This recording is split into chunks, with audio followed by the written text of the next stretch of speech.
Our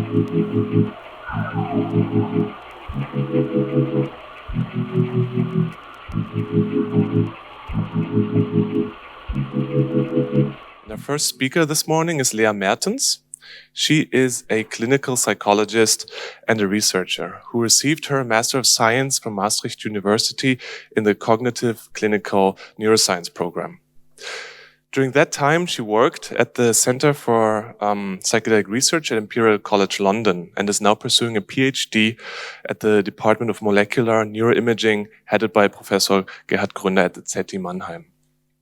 Lea's main research interests comprise the therapeutic potential and the biological and psychological mechanisms of psychoactive substances, most notably psychedelics, which presently she gets to investigate as a therapist and researcher and the study coordinator of the German EPIsoDE study. I hope you are as excited as we are to learn more about the study, the current status, and what Lea has to share with in her title called The German EPIsoDE-Trial, Study Design, Rationale and Current Status.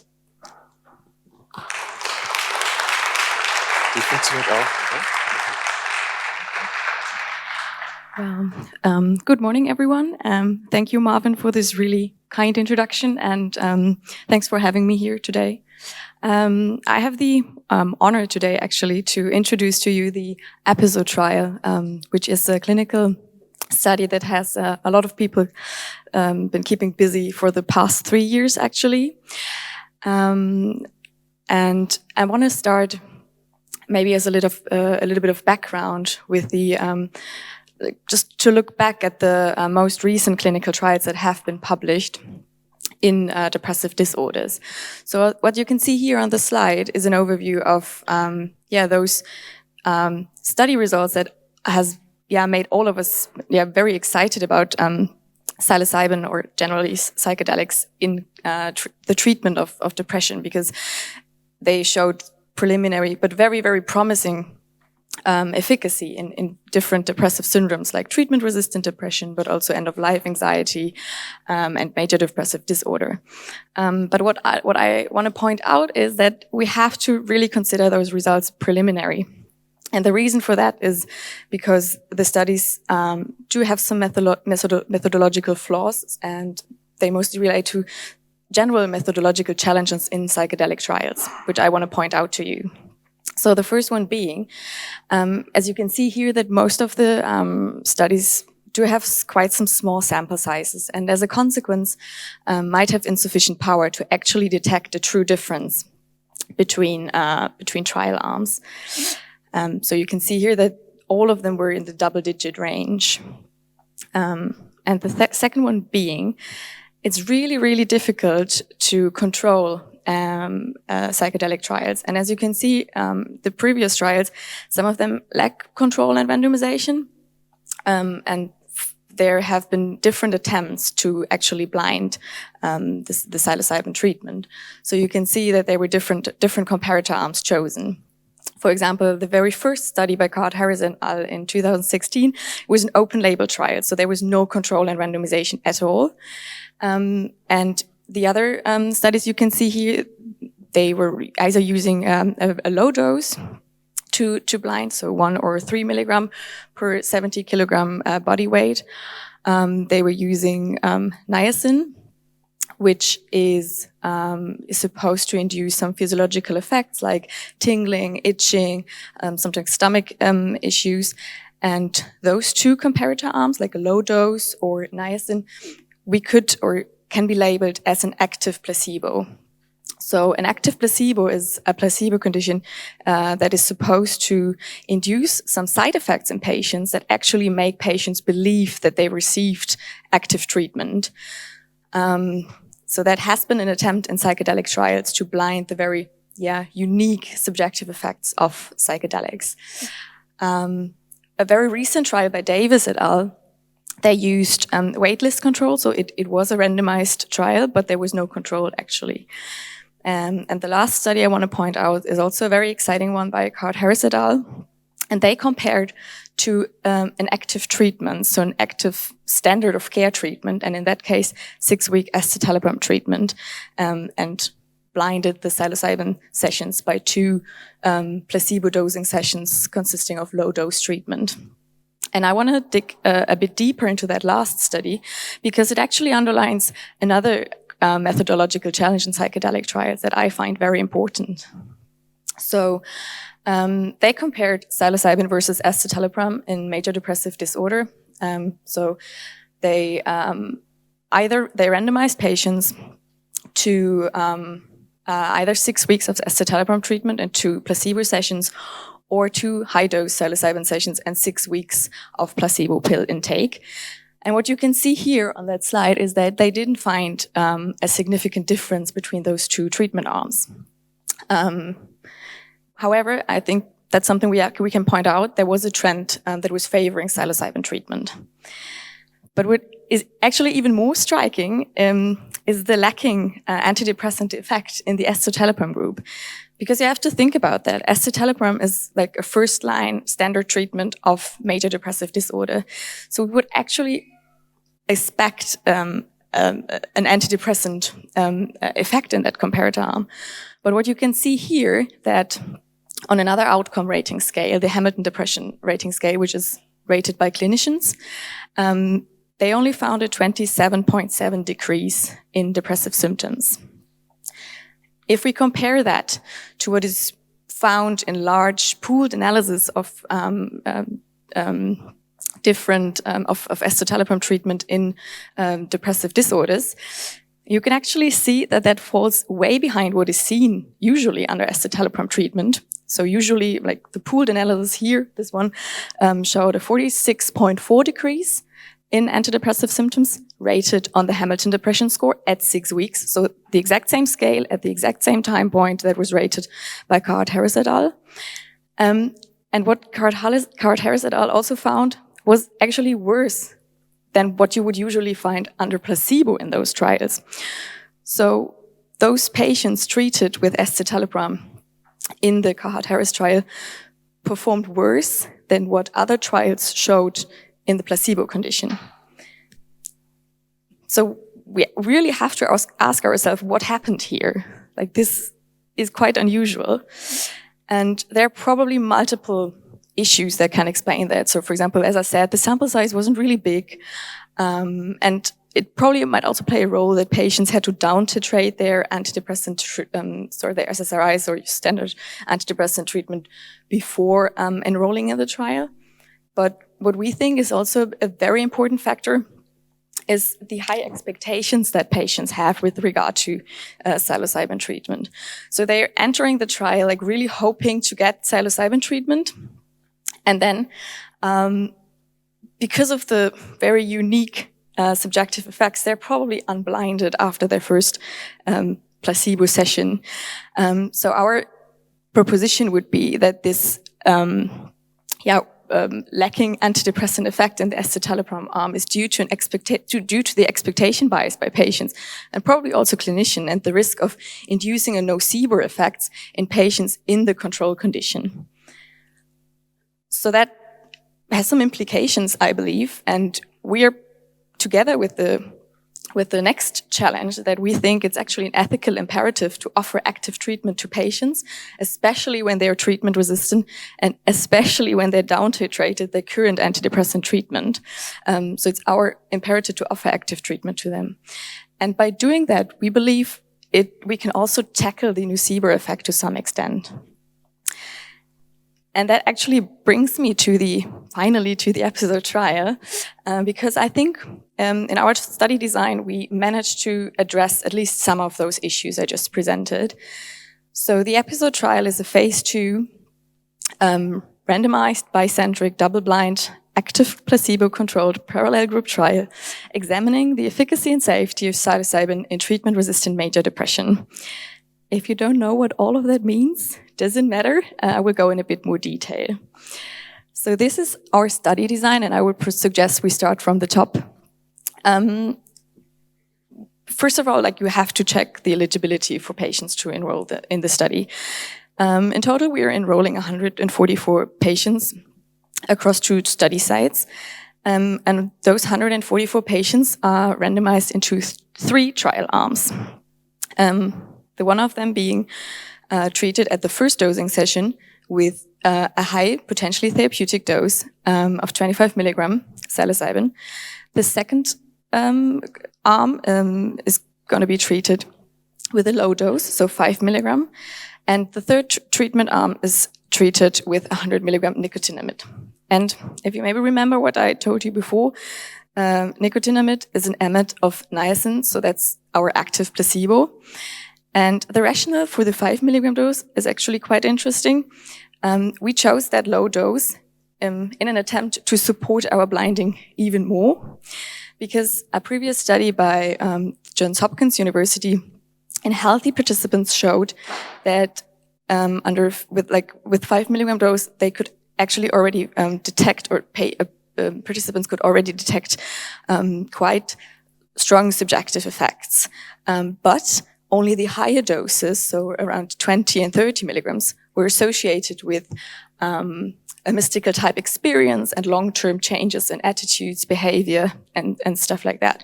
So that's pretty much the rationale for our 5 milligram dose. We want to induce sensible or detectable subjective effects in patients, while assuming that the 5 milligram dose doesn't have an antidepressant effect. However, it has to be said that's an assumption we have to test. So we have to test if that assumption actually holds, or whether the 5 milligram dose has antidepressant effects itself. We're going to assess depressive symptoms at 1 day after the first dose, 1 week after the first dose, and then at our primary endpoint 6 weeks after. And that now the interesting part is happening. 6 weeks, so after assessment of our primary endpoint, we have a second dosing session. And those patients who has received either the low dose or the active placebo are receiving a high dose then. And those patients who has already received the high dose will either receive the low dose or the 25 milligrams. And then other endpoint assessments are taking place again at 1 week and 6 weeks after the second dose. And we also have follow-up assessments at 6 and 12 months. So maybe to introduce you in a little more detail to our study population, as said, it's a study focused on treatment-resistant depression. We are including adults at the range of 25 to 65 years of age. They have to be diagnosed with major depressive disorder without psychotic symptoms in the moderate to severe range. They have to be classified as treatment-resistant, and they have to be off their monoaminergic medication for at least 2 weeks prior to the first dose. They have to be medically stable and provide informed consent. We do exclude certain psychiatric comorbidities, so primarily psychotic disorders, bipolar disorder, cluster A personality disorder, borderline personality disorder, PTSD, and current substance use disorder. For safety reasons, we also exclude patients with a family history of psychosis or bipolar disorder. They are not allowed to have current or very recent serious suicidality.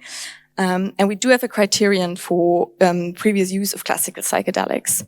And we also exclude patients that are currently on lithium or has received electroconvulsive therapy and ketamine or esketamine treatment in the last 12 months and 6 months for esketamine and ketamine. I think it has become clear throughout this conference that psilocybin treatment is not conceptualized as a pharmacotherapy, but I really want to point that out again. It's not the case in our trial. It has not been the case in all previous trials with psilocybin in depression. There happens a lot of psychotherapeutic embedding. And in our case, or in our study, the procedure is as follows. Patients are matched with a couple of therapists, so a male and a female therapist, psychologists and medical doctors. And then, as you can see here, we have preparatory and integration sessions. And the 1 week before the first dosing session, the first preparatory session is taking place, and then 1 week before another one. And kind of the goal of this preparatory sessions is to kind of extend on the screening procedure where like already the psychiatric anamnesis has been taking place, and to build like a trustworthy relationship with the patient. And to prepare them on the upcoming experience. And then one day, so the morning after the first dosing session, and 1 week after the dosing session, 2 integration sessions are taking place that are focused on integrating together with the patient what has happened during the dosing session, and also to put this into a perspective with their depressive symptoms, and also to develop a plan how to move forward from here. And then after our assessment of our primary endpoint, so 6 weeks after the first dose, another preparatory session is taking place to prepare patients for the second dosing session the next day, and then another 2 integration sessions afterwards. So that's our psychotherapeutic embedding. I think most of you have already seen that. That's our therapy setting at the Central Institute of Mental Health. We try to make it as aesthetically pleasing as possible. I think we followed a nature frameworks a little bit, considering that our study site is in the middle of Mannheim city center and real nature is quite far away. We had to kind of bring it to the room, and I think we did a great job. I find it really, really nice, and I enjoy every session I'm having there with patients. So that brings me to the current status, and I'm very happy that I can say today that both trial sites, so Mannheim and the Charité in Berlin, has started their active recruitment. In Mannheim, 12 patients have already been enrolled. 7 patients have been treated with 1 dosing session so far, and 3 patients have already been treated with both dosing sessions and completed the primary endpoint. And I think the Charité has enrolled their first patient on Thursday. So both trial sites are up and running, and I think we're all very happy about that.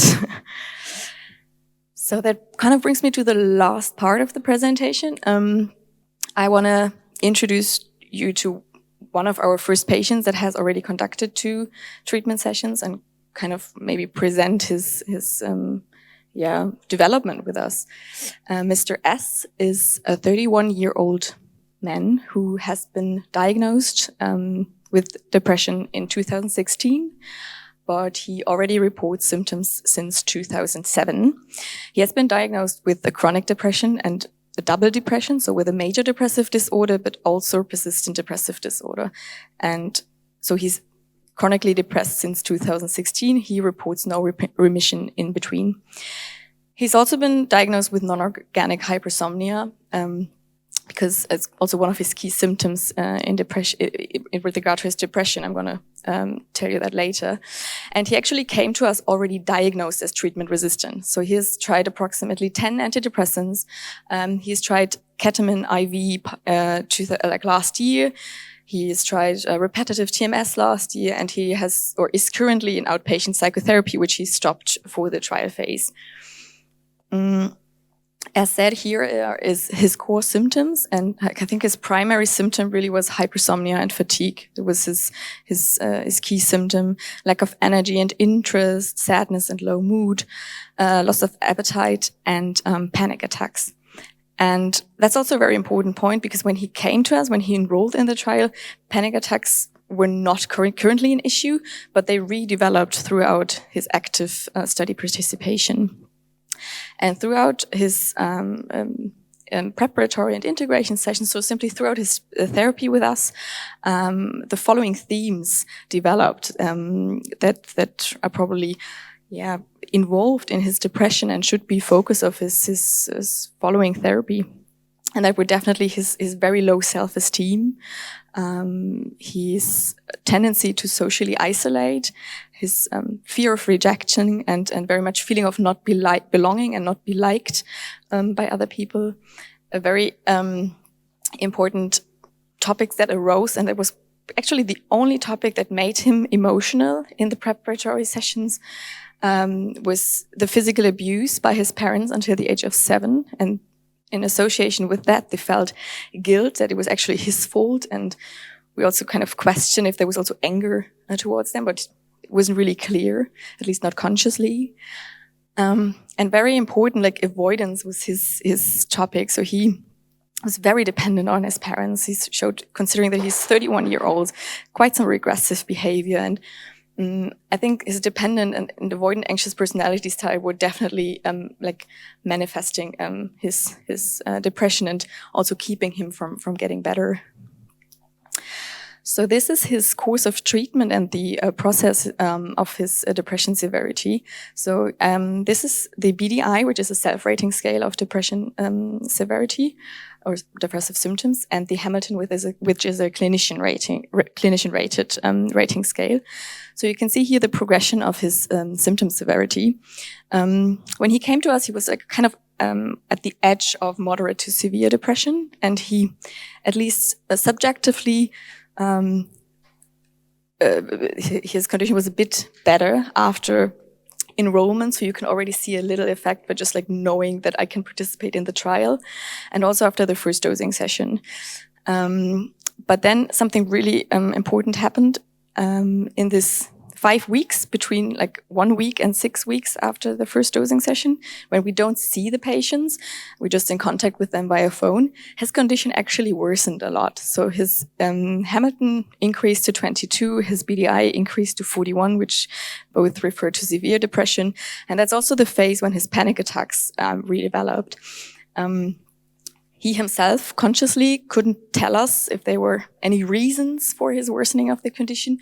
But I think a really important role played the like upcoming second dosing session, that he was like his anxiety towards that kind of manifested in that week. And also the pressure he put himself under, that there's only one shot left and he has to get better now.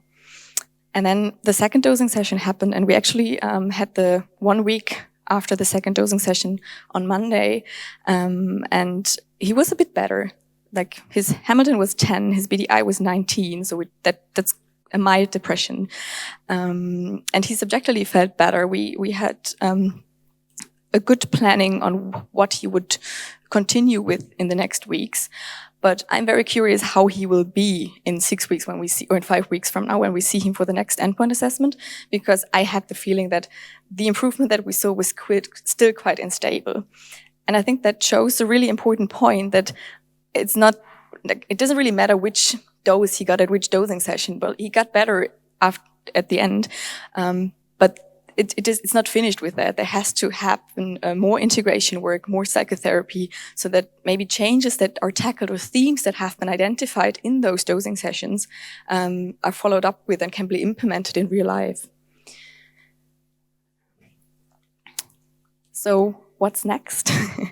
I think for us, it's finishing the EPIsoDE-Trial, and I hope I can stand here maybe in 2 years and present the real and final result. It's not just one patient.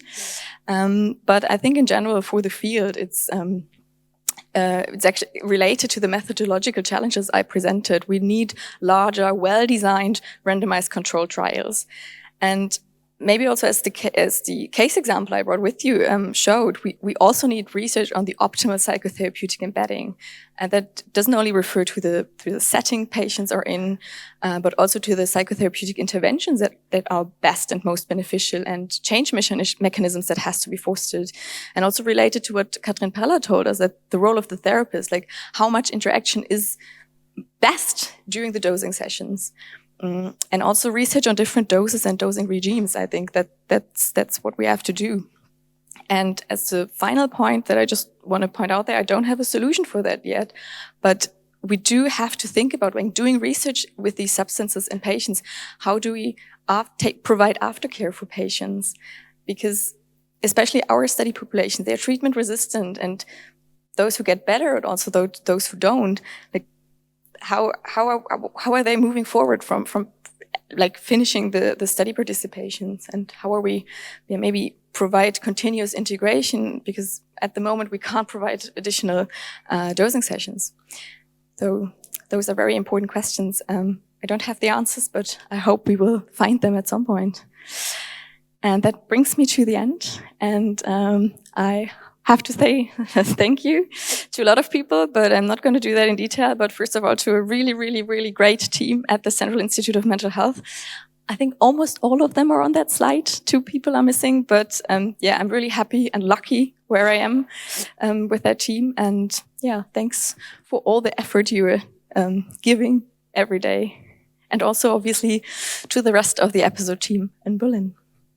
Thank you very much.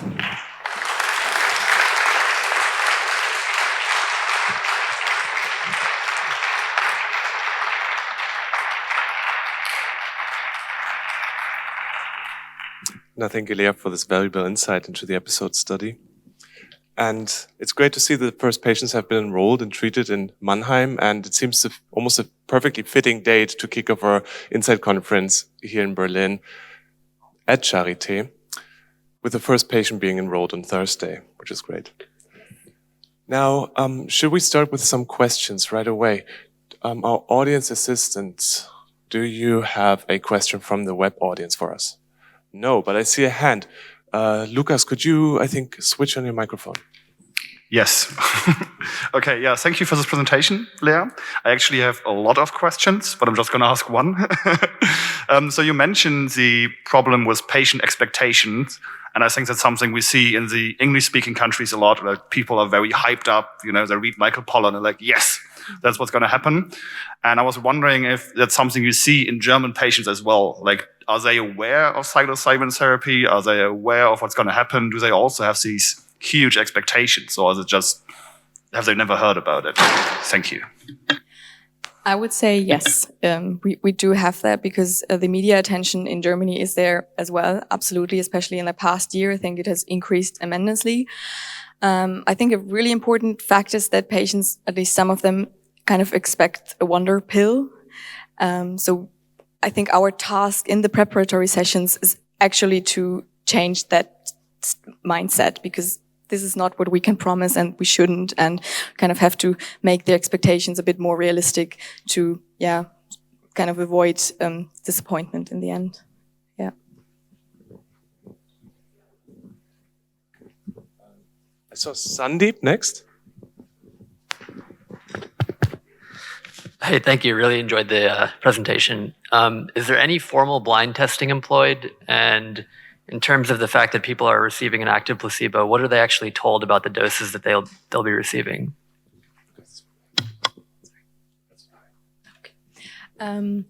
Yeah, they're during the informed consent, they are educated about the trial arms, so they know which trial arms they are, and they know the probability of receiving the respective doses.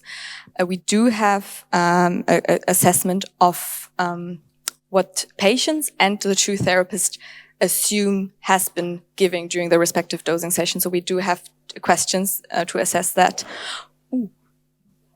Are you okay? Okay. So yeah, was that everything? Yeah, perfect.